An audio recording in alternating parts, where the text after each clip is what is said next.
The A320 is a subsonic, medium-range transport category aircraft.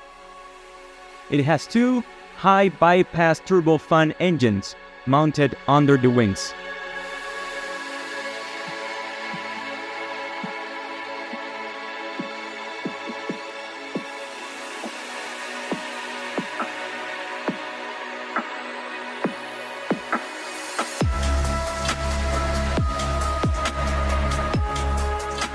The cockpit is designed for two crew members.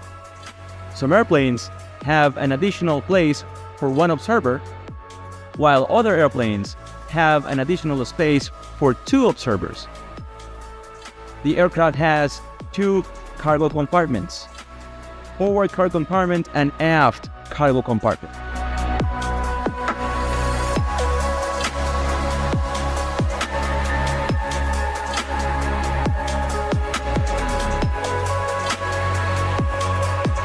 Here you can see the principal dimensions of the A320. There is a difference in wingspan between the traditional wingtip fences A320 compared to the newer sharklet configuration.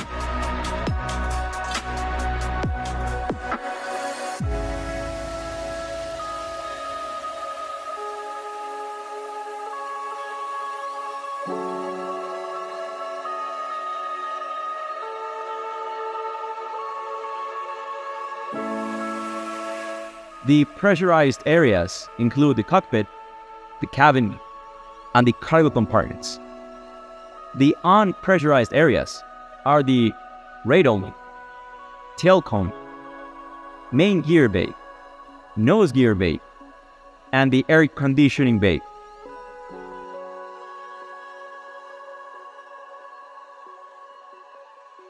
This is the antenna location. Some aircraft may have specific differences that I invite you to check on your specific FCON.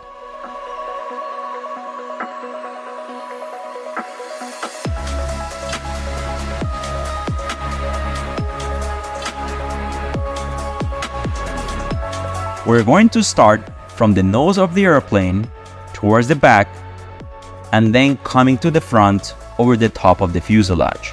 So for starters, we have the radome, the radar dome. Of course, the radome is the house of the radar antenna. But inside the radome, we also have the localizer and the glide slope antenna. So now you know that inside the radome, we have the radar antenna, the localizer antenna, and the glide slope antenna. That first antenna over there in yellow, located between the two TAT probes, is the DME1 antenna. Now, making a parenthesis here, TAT probes, pitot tubes, static ports will be seen in detail on our navigation module. For now, let's stick to antennas. So the first one is the DME1 antenna. Now, the other two antennas, one on the side of the other, are the ATC antennas. More specifically, the bottom ATC antennas. The third antenna towards the back is the DME2 antenna. And the fourth one towards the right is the bottom TCAS antenna. So why a bottom TCAS antenna? Because there is also a top TCAS antenna. You want to have a TCAS antenna in the bottom and a TCAS antenna in the top because you want to cover all the sky, both on top and beneath the airplane, without blind spots. Going towards the back, we have the marker beacon antenna. Rectangular, long-shaped, very similar to marker beacon antennas on other airplanes. And then towards the back, aft of the belly, we have the BHF2 antenna. The shark-shaped antenna, BHF2, is the only BHF antenna located in the lower part of the fuselage. The other four antennas are radio altimeter antennas. The first two are radio altimeter 1, and the other two are radio altimeter 2 antennas. 2 per each radio altimeter. Now the vertical stabilizer, the vertical fin, is also the house for HF1 and or HF2 antennas, depending on how many HF are installed on the airplane. And on top of the vertical fin is the VOR antenna.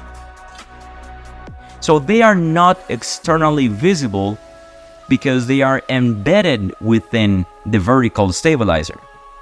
Pretty neat. Let's drag. Alright, so let's start our journey on top of the fuselage towards the front of the airplane. And first we have the ELT antenna. More specifically, the fixed ELT antenna. After that one we have the BHF3 antenna, BHF3, and then the other two, flat, more round shaped, are the ADF antennas, ADF2 and ADF1. If you are missing one, it's because maybe your airplane does not have an ADF2 installed. That antenna over there is the top TCAS antenna. So now you know that you have two TCAS antennas, one in the top of the fuselage and one in the bottom of the fuselage. Those two yellow antennas are the top ATC antennas. So in recap, there are 4 ATC antennas, 2 top ATC antennas located side by side, and in the bottom of the fuselage you also have 2 ATC antennas located side by side.